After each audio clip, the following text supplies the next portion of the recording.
தேன்மொழி, காவியஸ்ரீ, ஏன் அழுவுற? தினைக்கும் என் பொண்ணு இந்த டீயை குடிச்சிட்டு தான் ஸ்கூலுக்கு போறா. அதை நினைக்கும் போது குடிக்கவே தோணல. டேய்,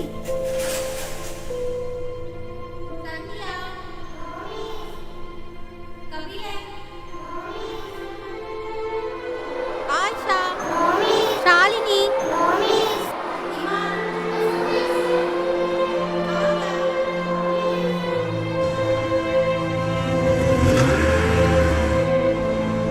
பசியோட பள்ளிக்கு வர்றவங்களை பட்டினியா வச்சு பாடம் சொல்லி தரக்கூடாதுன்னு நினைச்சேன். அதோடைய விளைவுதான் இன்னைக்கு 31,000 அரசு பள்ளிகளில் படிக்கிற 17 லட்சம் மாணவர்கள் பயன்பெறக்கூடிய வகையில முதலமைச்சரின் காலை உணவு திட்டம் விரிவுபடுத்தப்பட்டு அதற்கு நிதி ஒதுக்கப்பட்டது.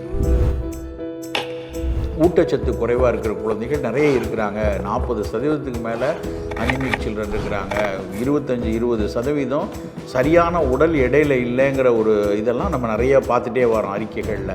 அப்போ அதெல்லாம் மீட்டு எடுக்கணும், இதெல்லாம் குறைக்கணும் அப்படிங்கிறதுக்காக தான் நம்ம முதலமைச்சர் வந்து இந்த காலை உணவு திட்டத்தை கொண்டு வந்திருக்காங்க. காலையில் நல்லா சாப்பிடணும்னு சொல்லுவாங்க. அப்போதான் அதிகமாக பணியாற்ற முடியும்.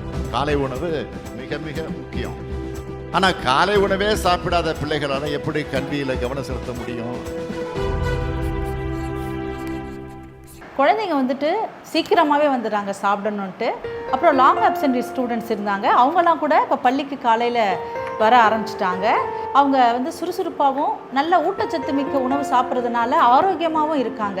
பசிப்பினி நீங்கிட்டா மனநிறைவோடு பிள்ளைங்க படிப்பாங்க.